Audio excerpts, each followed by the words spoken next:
ज्ञान YouTube channel में जुड़े हुए सभी सत्संगी जनों एवं प्रबुद्ध श्रोताओं का स्वागत है।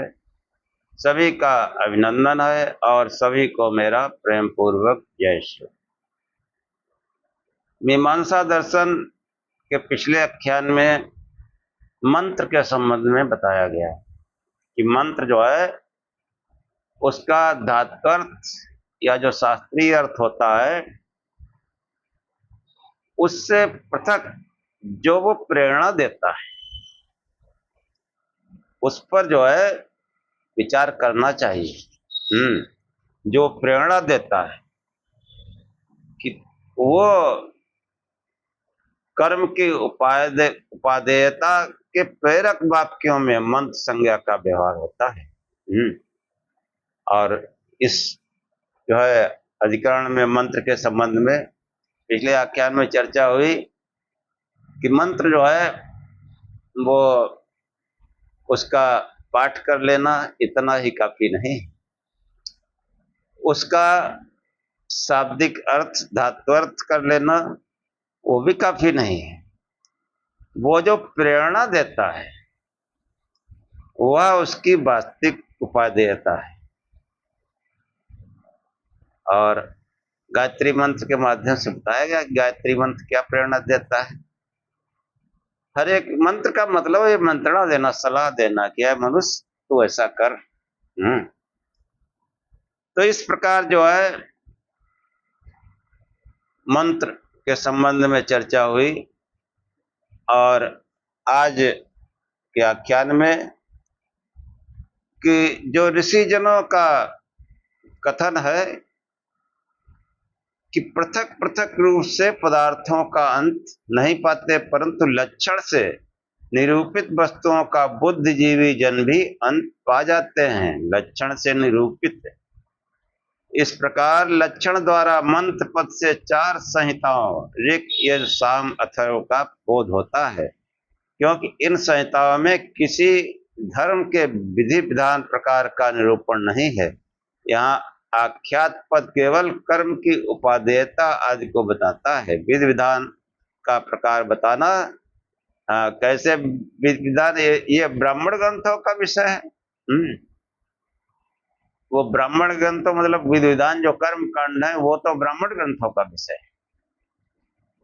और जो हमारे ऋषिजन है ऋषिजन देखो पहले भी बता चुके हैं कि यास्क मुनि ने जो है मतलब वेदों का अध्ययन, जो वेदों की ऋचाएं हैं उनके अध्ययन के बारे में बताया गया कि जो है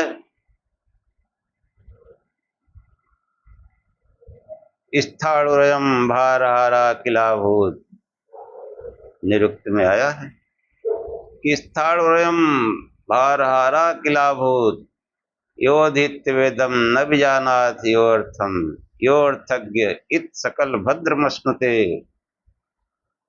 नाकमेत ज्ञान विदूत पापना। कि जो वेदों को पढ़ता है और उसके प्रेरणा को नहीं समझता, उसके अर्थ को ठीक से नहीं समझता, वो भारवाही पशु की तरह है, वृक्षों का बोझ लादने वाले तने की तरह है। वो उसके मर्म को नहीं जानता। स्थाणुरयम् भारारा किलाभूत योधित वेदम न विजानाति योर्थम यो अर्थज्ञ, जो अर्थ को जानने वाला है, यो अर्थज्ञ इत सकल भद्रमश्नुते, समस्त कल्याण को भद्र को पाता है। और नाकमेति स्वर्गिक आनंद को पाता है और अपने ज्ञान से नाकमेत ज्ञान विदूतम पापमा, अपने ज्ञान से उस वेद ज्ञान के आचरण से अपने समस्त पापों को काट डालता है, नष्ट कर डालता है। ये वेदों की महिमा है। तो वो जो विधि विधान और कर्म कांड जो है वो ब्राह्मण ग्रंथ का जो है लक्षण है।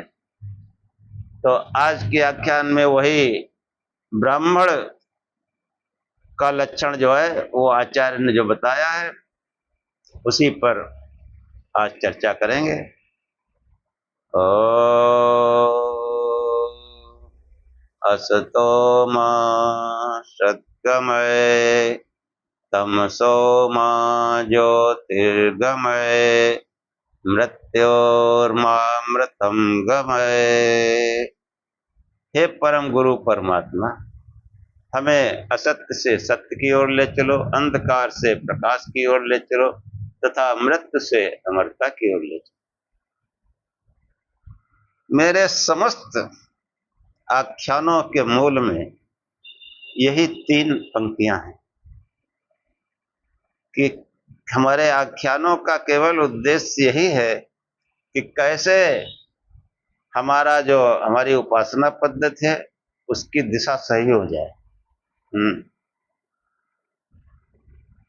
और कैसे हम जो असत्य अंधविश्वास उनसे जुड़े हैं, जो असत पदार्थों की उपासना में लगे हैं, जो देहधारियों की उपासना में लगे हैं, उन सबको असत मतलब जितना जगत है वो सब असत है, मिथ्या है, और जो चेतन तत्व है वही सत्य है। पूरा प्रयास इसी बात के लिए है कि कैसे हम असत्य से सत्य की ओर चले, और सत्य प्रकाश स्वरूप है इसलिए अंधकार से प्रकाश की ओर चले, अज्ञान से ज्ञान की ओर चले, ये भी कह सकते हैं। और ज्ञान की जो चरम परिणति है वो अमरता में है। हाँ, चरम परिणति अमरता में है। इसलिए मृत्यु से हम कैसे अमृत को प्राप्त करें, मृत्यु से को छोड़कर कैसे अमृत को प्राप्त करें, असत को छोड़कर कैसे सत्य को प्राप्त करें, अंधकार अज्ञान को छोड़कर कैसे प्रकाश और ज्ञान को प्राप्त करें, तथा इस मृत्युमय संसार से कैसे हम उस अमृतत्व को प्राप्त करें। यही समस्त आख्यानों के मूल में यही प्रयोजन है।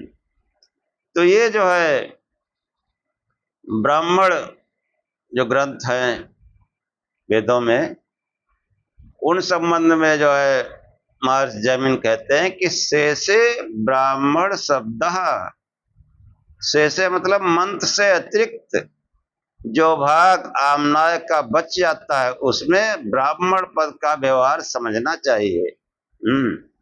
कि जो मंत्र हमको कुछ करने की सलाह देते हैं उसके अतिरिक्त जो बच जाता है वो ब्राह्मण ग्रंथ है। कि अज्ञात कर्मों की निष्पत्ति में जिन ग्रंथों का प्रयोग किया जाता है उनको सूत्रकार ने आमनाय पद से कहा है।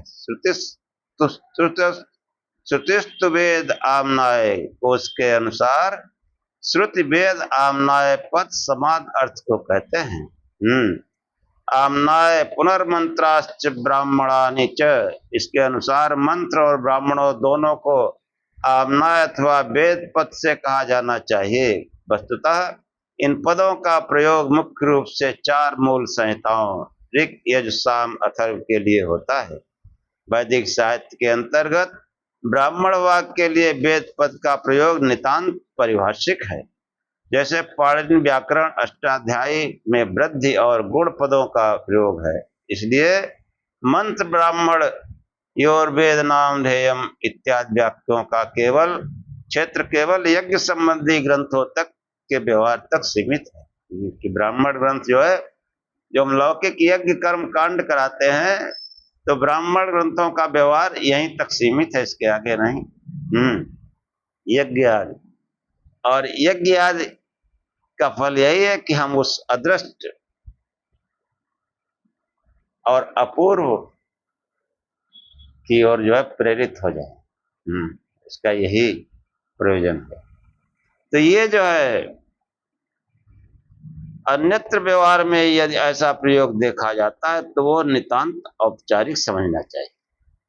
कि सूत्रकार को मुख्य रूप से मंत्र ब्राह्मण दोनों के लिए वेद पद का प्रयोग अभिप्रेत होता, तो गत सूत्र में से मंत्र का लक्षण कर देने पर ब्राह्मण का लक्षण करना अनावश्यक था, क्योंकि वह परिशेष से स्वतः सिद्ध हो जाता है। जो मंत्र लक्षण के अंतर्गत नहीं आता वह शेष बचत अर्थात बचा हुआ ब्राह्मण है। फिर भी सूत्रकार ने पृथक सूत्र लिखकर लक्षण किया है। इसमें शेष पद का क्या अभिप्राय है, ये जो है मीमांसा के योग्य विवेच्य है कि ब्राह्मण मंत्र ब्राह्मण स्वरूप को समझने के लिए मुख्य आधार आख्यात पद प्रयोग को माना है, जहां आख्यात केवल अविधेयवाची अर्थात धात्वर्थ मात्र का बोध है। हाँ, धात अर्थ प्रेरक अर्थ जहां नहीं है वो सब ब्राह्मण ग्रंथों में उनका व्यवहार होता है। केवल कर्म की उपादेयता अनुपादेयता का बोध कराता है वह मंत्र है, तथा वैदिक वांग में जिन ग्रंथों में बाहुल्य से आख्यात पद केवल धात्वर्थ को न कहकर योग संबंधी द्रव्य, हाँ योग संबंधी द्रव्य, देवता क्रिया आदि के सबके विधान को अभिहित करता है वह ब्राह्मण है। सूत्र में शेष पद का यही अर्थ है कि आख्यात पद के धात्वर्थ मात्र जो है से अतिरिक्त बचा हुआ अर्थ, यह द्रव्य देवता क्रिया आदि आख्यात का अर्थ अधिकता से जिन ग्रंथों में अभिहित हुआ है उन्हें ब्राह्मण जानना चाहिए। हाँ, अब अधिकता से ऐसा नहीं कि ब्राह्मण ग्रंथों में उस तरह के प्रेरक मंत्र नहीं है, वो है उसमें भी, ऐसा थोड़ा ही है। हाँ, ऐसे प्रयोग को संकेत मानकर जो है जिज्ञासुओं की सुविधा के लिए अनेक प्रकार के साधन बताए हैं जिनसे ब्राह्मण ग्रंथों की पहचान होती है।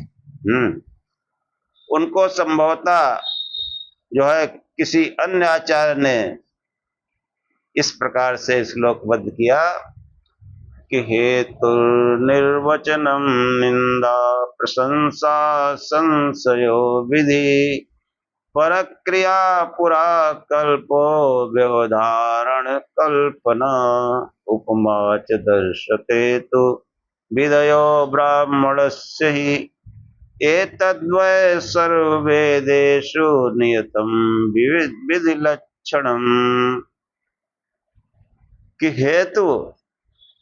हेतु निर्वचन निंदा प्रशंसा संशय और विधि प्रक्रिया पुराकल्प, ये सब चीजें इसमें श्लोक में बताई गई।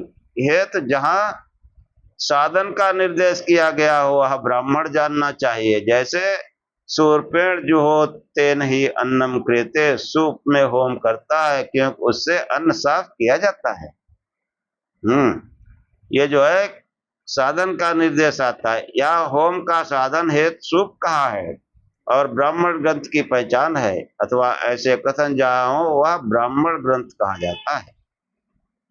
निर्वचन किसी पद का अर्थ बताना, जैसे तत् धनो दधित्वम, वह दही का दहीपन है, यहाँ दही अर्थ को स्पष्ट किया गया है। निंदा यानी बुराई या दुर्बलता का कथन होना, जैसे उपवीता व एतस्याग्नयः, इसकी अग्नियां निश्चित निर्वीर अशक्त हो गई हैं, बुझ गई हैं। होम अग्नि कार्य का न होना निंदा है। होम का न होना निंदा है। जो होम यज्ञ मतलब करते रहना चाहिए। हेतु निर्वचन निंदा प्रशंसा संशयो विधि, और संशय किसी विषय में संदेह प्रकट करना, वो संशय जैसे होतव्यम गारपत्य न होतव्यम, गारपत्य अग्नि में होम करना चाहिए अथवा नहीं, ऐसा कथन ब्राह्मण ग्रंथ का चिन्ह माना जाता है। यहाँ सब कर्म क्रियाकर्म कर्म कांड ऐसे समझो, कर्म कांड। और विधि का मतलब विधान करना, किसी कार्य का निर्देश करना, जैसे यजमान संहिता औदुम्बरी भवत, औदुम्बरी मतलब उदुम्बर गूलर वृक्ष की शाखा यजमान के बराबर ऊंची होती है, यह शाखा के परिमाण का विधान है कि वो जो खम्भ गड़ाया जाता है तो यजमान जो होता है, जो एक कराता है, उसके ऊंचाई के बराबर होनी चाहिए, उससे कम नहीं होनी चाहिए। ये जो है विधियां इस तरह की बताई जाती हैं। सोमयाग में सदो मंडप में कूलर वृक्ष का बना एक स्तंभ बीच में गाड़ा जाता है, जिसे छूकर उद्गाता सामगान करता है। यजमान के बराबर ऊंचाई भूतल से ऊपर मापी जाती है, जो नीचे गड़ा वो नहीं है। जो भाग स्तंभ का भूमि के अंदर गाड़ा रहता है वह अतिरिक्त है। अनेक यजमान होने पर किसी एक यजमान के साथ स्तंभ की समता अन्यों के लिए भी वही उपयुक्त मानी जाती है। प्रक्रिया प्रक्रिया अथवा प्रकृति अन्य के लिए कार्य का निर्देश करना। जैसे मासा ने मयम पचत, मेरे लिए मांस यानी उड़द ही पकाओ।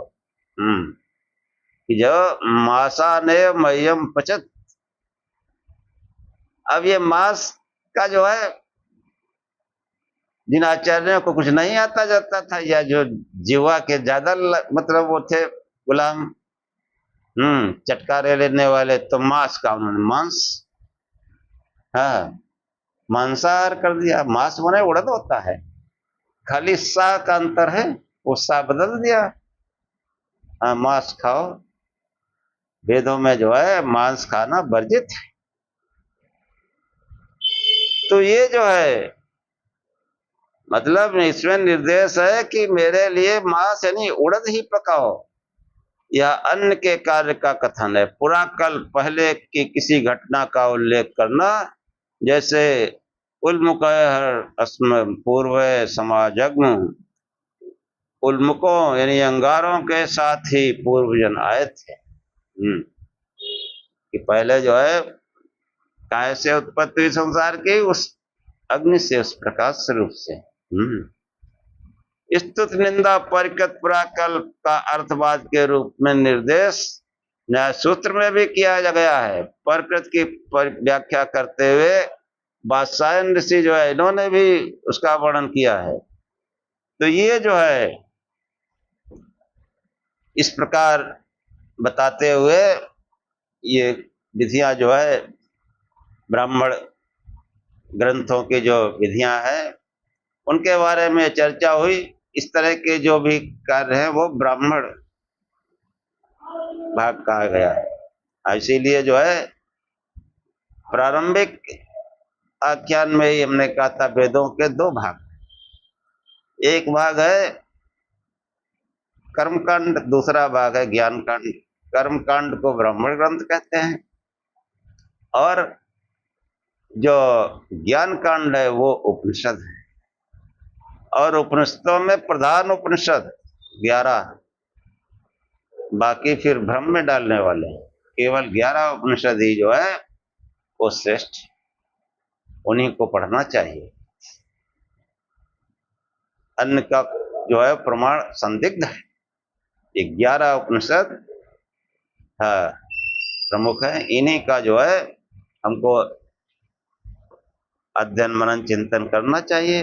तो वो ज्ञान क्यों ले जाते हैं। और ये ब्राह्मण ग्रंथ है, ये हमारे जो सामाजिक जीवन में जो कर्म कांड होते हैं, जो यज्ञ होते हैं, उनके लिए है। ब्राह्मण मतलब वो पुरोहित वाला कार्य है। तो ये जो है कि ये जो ब्राह्मण मंत्र, ब्राह्मण ये सब जगह पाया जाता है। उपाख्यान का रूप अनेकत्र मंत्रवाग में भी उपलब्ध है। अब शिष्य आगे जो है जिज्ञासा करता है, ऊहा प्रवर नामधेय के पद आदि में परिवर्तन को मंत्र या ब्राह्मण माना जाए या नहीं, अथवा इनमें से ऊहा आदि को क्या माना जाए। ऊहा मतलब प्रश्न करना, तर्क करना, कोई शंका संदेह हो। ऊहा मतलब जिज्ञासा। तो ऊहा के बारे में जो है कहते हैं कि अनामनातेश मंत्रत्वम आमनातेश ही विभागा। जो पूर्व पठित नहीं है उनमें मंत्र नाम होने का अवकाश नहीं। पूर्व पठितों में क्योंकि मंत्र है या ब्राह्मण, ये विभाग स्वीकार किया गया है कि जो पूर्व पहले जो पढ़ा गया है उसमें मंत्र या ब्राह्मण ग्रंथ है। ऊहा और प्रवर के विषय में भी व्याख्या देखनी चाहिए। यजमान यज्ञानुष्ठान के लिए संकल्प करता है, तब संकल्प मंत्र अग्निर्देवो दैव्यो होता देवान यचत विद्वांस कित्वान के आगे अपने गोत्र ऋषि पूर्वज का नाम जोड़कर पढ़ता है। यह प्रवर का उच्चारण है। जब यजमान होता का वर्ण करता है तब प्रवरोच्चारण के अनंतर यजमान अपना नाम जोड़ता है। इसको नामधेय कहा गया है। इन ऊह, प्रवर और नामधेय को मंत्र या ब्राह्मण क्या माना जाए, क्योंकि जैसे मंत्र या ब्राह्मण विशेष अर्थ का विधायक है, इसी प्रकार ऊह आदि भी विशेष अर्थ का विधान करते हैं कि ऊह आदि अर्थ के अविधायक हैं, परंतु इन्हें न मंत्र कहा जाता है न ब्राह्मण, क्योंकि आचार्यों ने जित के विषय में निर्देश किया है ये मंत्र है और ये ब्राह्मण, उन्हीं के लिए इन पदों का प्रयोग किया जाता है। वो आज के विषय में आचार्यों ने उन्हें मंत्र या ब्राह्मण माने जाने का कोई निर्देश नहीं किया है, इसलिए इन्हें मंत्र या ब्राह्मण कोई नाम नहीं दिया गया। वो प्रवर या नामधेय से युक्त मंत्र वेद संहिताओं में कहीं पठित नहीं है, इसलिए इन्हें मंत्र नहीं कहा जाता। इनका प्रयोजन है वेद मंत्र के वर्ण, पद और स्वर आदि के का भ्रष्ट उच्चारण हो जाए तो उसके लिए शास्त्र में प्रायश्चित का विधान है, वह आज के ऐसे प्रसंग में नहीं किया जाता है। इस कारण इस मंत्र का न होना स्पष्ट है। हाँ, सूत्र के अंतिम पदों में आमना तेज विभाग का संबंध अर्थांतर के अगले सूत्रों से समझना चाहिए। अर्थांतर है कि मंत्र नाम से बच्च मातृरीत के विभाग से समझना चाहिए। उसी को जो है सूत्रकार बताते हुए कहते हैं कि तेषा मृग यथार्थ वसेन पाद व्यवस्था, उन आमनात मंत्रों के मध्य में वे जो है ऋचा हैं। तेषाम ऋग, वे ऋचा है जहां अर्थ के अनुरोध से पादों यानी चरणों की व्यवस्था देखी जाती है। वैदिक वाङ्मय तथा अन्यत्र भी ऋग एवं साम नाम से वेद संहिताओं का उल्लेख हुआ है। उनका विचार करते हुए सूत्रकार ने इन्हें ऋग आदि के लक्षणों का निर्देश किया। पाद व्यवस्था का तात्पर्य छंदोबद्ध रचना से है। पाद व्यवस्था तेषाम ऋग इतना अर्थ वसेन पाद व्यवस्था, मतलब पाद काव्य के रूप में जो है तमाम जो है वो काव्य के रूप में नहीं है, वेदों की संहिता है गद्य रूप में है। तो जो काव्य रूप में है वो जो है पाद व्यवस्था है। जैसे अग्निमीडे पुरोहितम, पुरोहित अग्नि की स्तुति करता है, इसमें अर्थ पूरा हो जाता है। अर्थानुरोध के साथ एक पाद है। एक पाद में अक्षरों की संख्या 8 रहती है। क्रियापद का अगले पाद से संबंध हो जाने से उन पादों में क्रियापद का प्रयोग न होने पर भी अर्थ पूरा हो जाता है।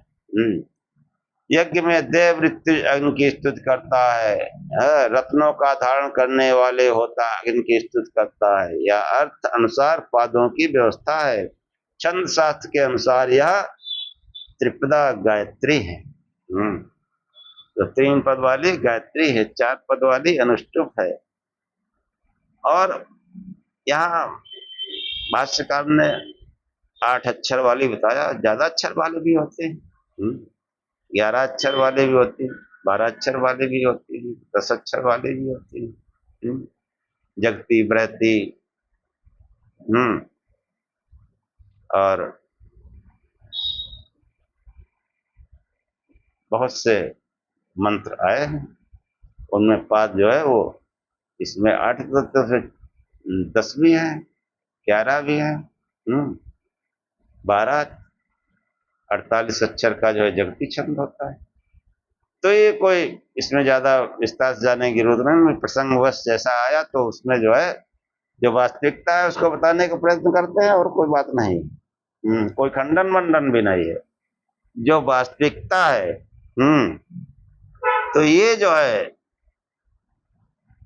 कि 10 अक्षर वाला पद होता है, हाँ, और ऐसे बहुत से पद हैं कि ये जो है बढ़कर 10 और 12 तक जाते हैं। तो ये जो ऋक यानी आमनाथ मंत्रों के मध्य वे ऋक यानी ऋचा हैं, जहाँ अर्थ के अनुरोध से पादों चरणों की व्यवस्था है। मतलब पाद वाले जो है वो एक तरह से पद्य है, और पद्य का एक नियम होता है कि इतने पाद होंगे, इतने होंगे, और जो गद्य में कोई नियम है नहीं।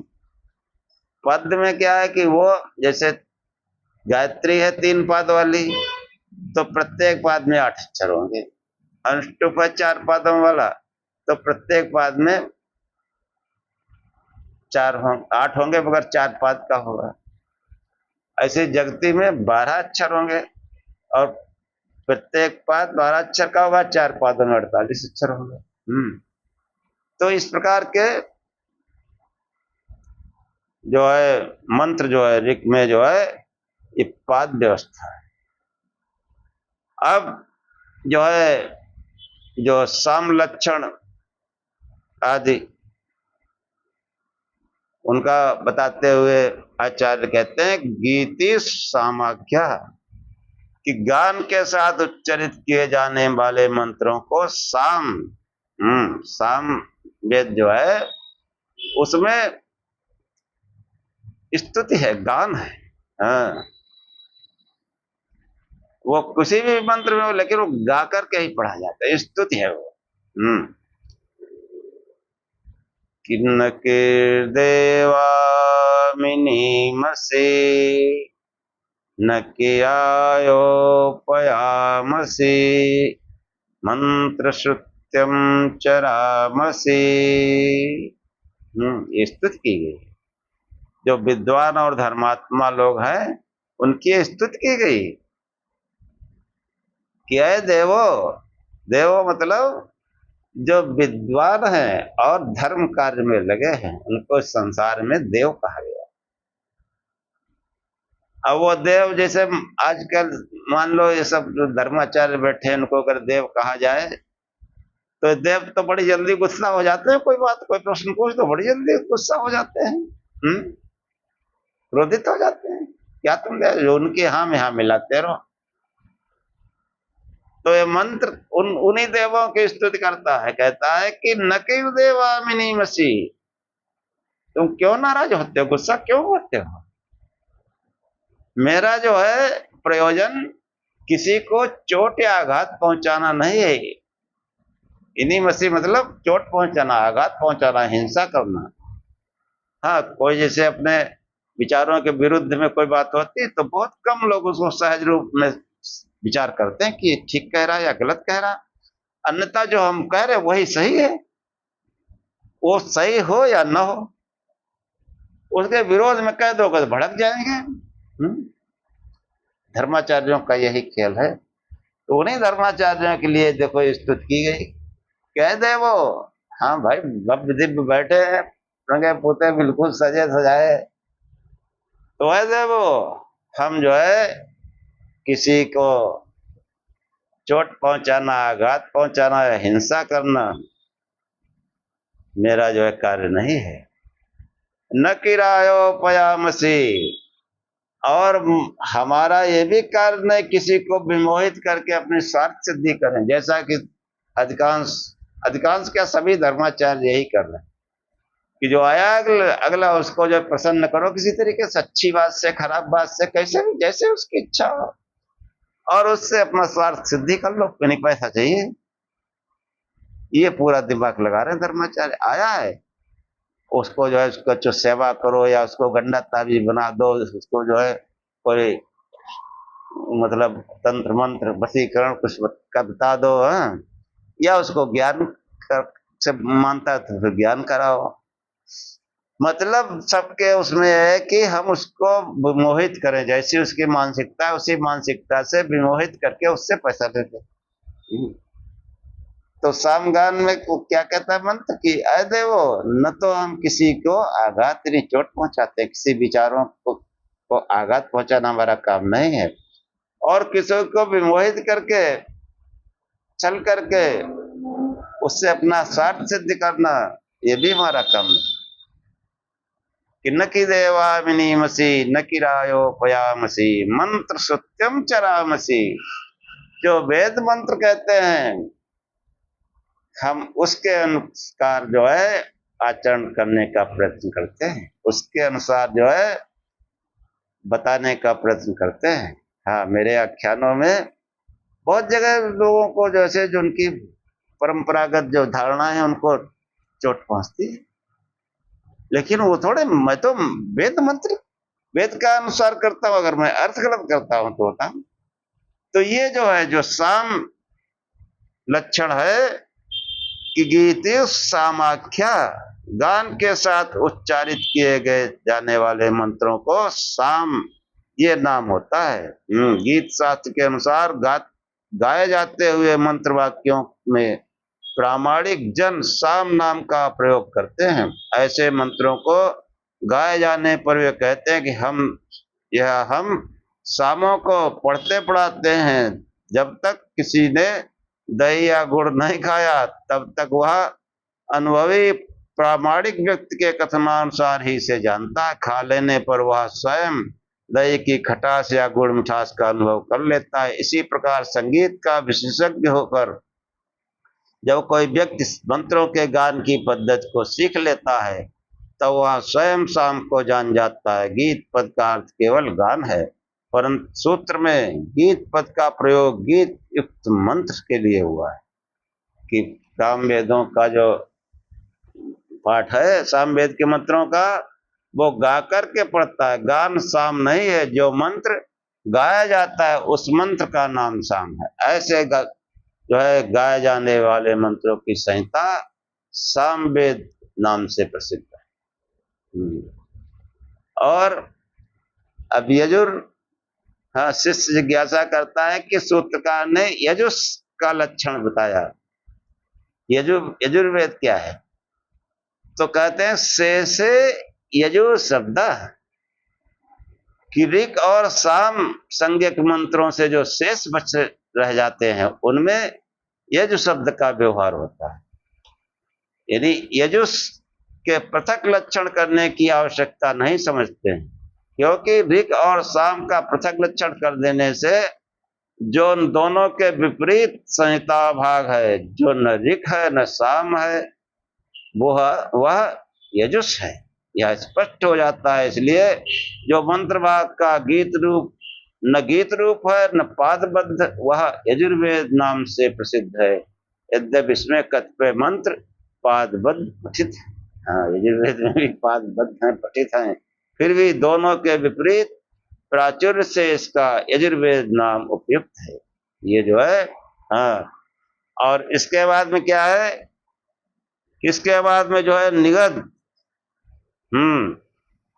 कि यजु के अंतर्गत, हाँ, जो निगद आदि नाम वाले मंत्रों को क्या यजुर्वेद के अंतर्गत माना जाए या यजुआद से भिन्न इनका चौथा प्रकार माना जाए? सिद्धांत पक्ष को अधिक पुष्ट करने की भावना से सूत्रकार ने बताया कि निगदो व चतुर्था स्याद धर्म विशेषात। हाँ, निगद संज्ञक मंत्र, वह मतलब पद विकल्पार्थ न होकर यहाँ निगदों की यजु संज्ञा की निवृत्ति का द्योतक है।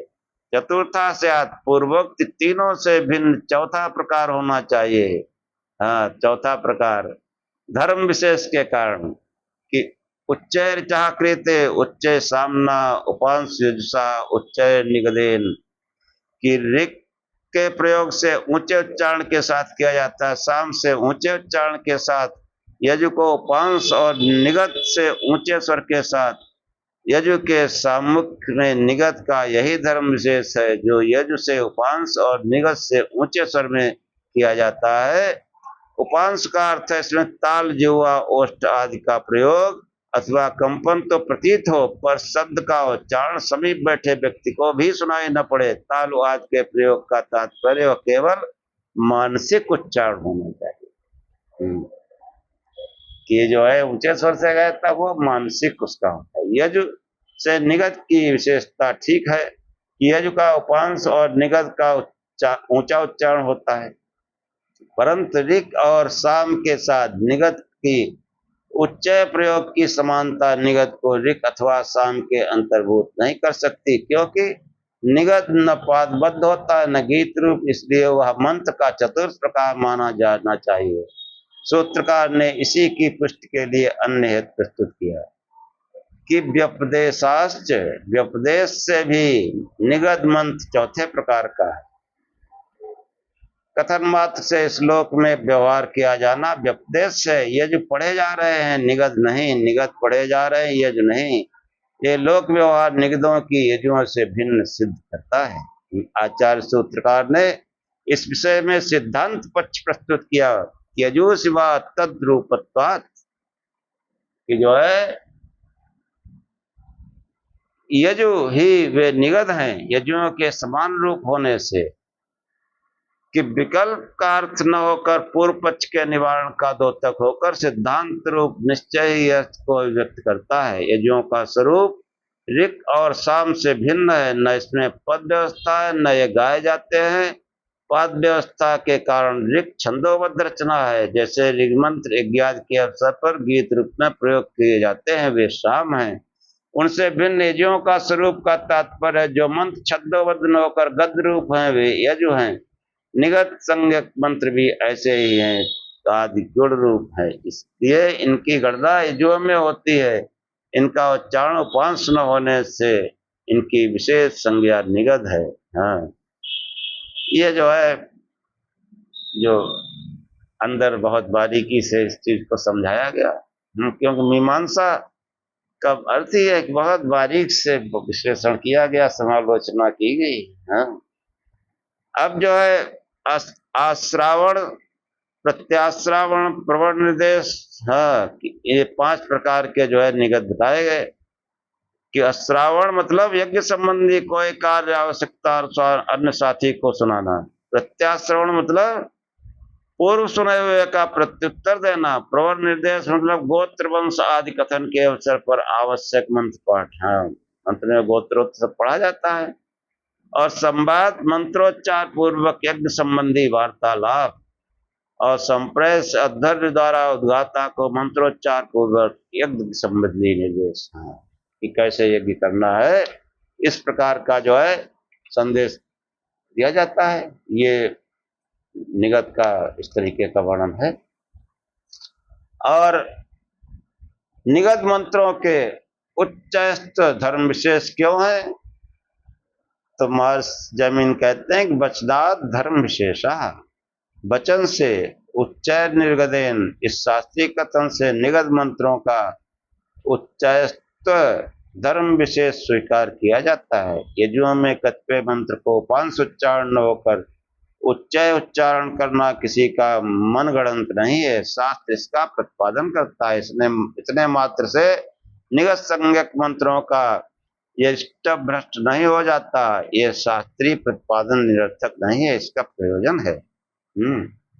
आचार्य सूत्रकार ने प्रयोजन बताया कि प्रयोजन होने से निगत मंत्रों का उच्चस्त धर्म विशेष मान्य है, अर्थात प्रयोजन होने से जो है निगत मंत्र बहुत से जैसे ना साइलेंट पाठ किया जाता है। और इसी तथ्य को आगे कहते हैं गुणार्थो व्यपदेशा, गुणबोधन के लिए भी शास्त्रीय कथन होता है।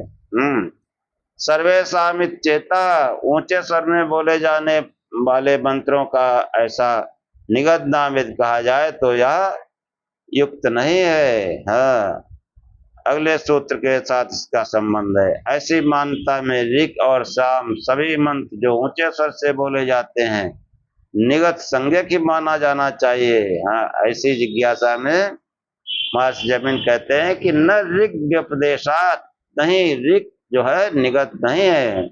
ऋक् के जो मंत्र है वो निगत नहीं, वो उच्च स्वर से ही पढ़े जाते हैं। इस प्रकार जो है ये जो वेदों के पाठ का है, क्योंकि ब्राह्मण और मंत्रों का प्रकरण है तो ये बताने का प्रयत्न किया गया, लेकिन जन सामान्य को इसमें जाने की जरूरत है। हम मंत्रों का पाठ करें और प्रार्थना रूप में करें अच्छा है, लेकिन प्रार्थना रूप में करें तो उसका अर्थ समझने को अर्थ से फिर जो है बहुत उच्च ज्ञान पैदा होता है। वेदांतात विचारेण जायते ज्ञान मुक्तम तेनात्यंतिक संसार दुख नाशो भवति। वेदांत, वेदांत शास्त्र को या वेदांत वाला उपनिषद को, जो 11 उपनिषद, इनको विचार पूर्वक पढ़ने से उत्तम ज्ञान होता है। ये पुराणों राणों में तो हमेशा भटकते रहोगे। जो 11 उपनिषद बताए, इनको पढ़ने में उत्तम ज्ञान प्राप्त होता है। और उस वेद के ज्ञान से, हाँ, वेद का अर्थ ही होता है ज्ञान। तो उस वेदांत के ज्ञान से मतलब एक वो कर्म कांड है ब्राह्मण ग्रंथ, और दूसरा है ज्ञान कांड यानी उपनिषद। तो उससे उत्तम ज्ञान प्राप्त होता है उपनिषदों से, और उस उत्तम ज्ञान से जो है दुखों की अत्यंत निवृत्ति हो जाती है। दुखों की अत्यंत निवृत्ति, और दुखों मतलब समस्त दुख वही दैहिक दैवी भौतिक इनमें समाहित है। तो ये इसका एकमात्र उपाय है। जो नहीं मंत्र पढ़ सकते, बहुत से कम पढ़े लिखे हैं, उनके लिए सबसे बड़ा मंत्र, सब मंत्रों का मंत्र शिव नाम है। सब मंत्रों का मंत्र शिव नाम है। चाहे जितने मंत्र पढ़ो, अगर जाप नहीं किया तो कुछ तो उस जाप से प्रभु का नाम पुकारो, वो समस्त ज्ञान उस प्रभु में है। और भक्त में भी समस्त ज्ञान प्रकट हो जाता है। भक्ति करो, शिव शिव जपो और प्रकाश स्वरूप से ध्यान करो, समस्त ज्ञान होगा। और जो पढ़े लिखे हैं वो मनन चिंतन करें, और भी जल्दी होगा, और भी अच्छा हो, समझाएंगे लोगों को। और इसी के साथ आज का ख्याल समाप्त करते हैं। तो शिव शिव जपो, प्रकाश स्वरूप से ध्यान करो, बस शंकर भगवान की फोटो लगा, इतना ही करना है। ओम सहनाववत् सहनौ भुनक् सह वीर्यं करवावहे तेजस्विनावधितमस्तु मा विद्विषावहे। ओम शांति शांति शांति। हे परमात्मा, हम दोनों श्रोता और वक्ता की साथ साथ रक्षा करें, साथ साथ पालना करें। हम दोनों साथ साथ बल को बढ़ावें, पराक्रम करें। हम आपस में, हमारा पढ़ा पढ़ाया एक साथ तेजस्विता को प्राप्त हो, हम आपस में द्वेष न करें। हे परमात्मा, हम दोनों को त्रिविध शांति प्राप्त हो, दैहिक दैविक भौतिक कोई कष्ट हमारे जीवन में ना है। ओम शांति शांति शांति। जय श्री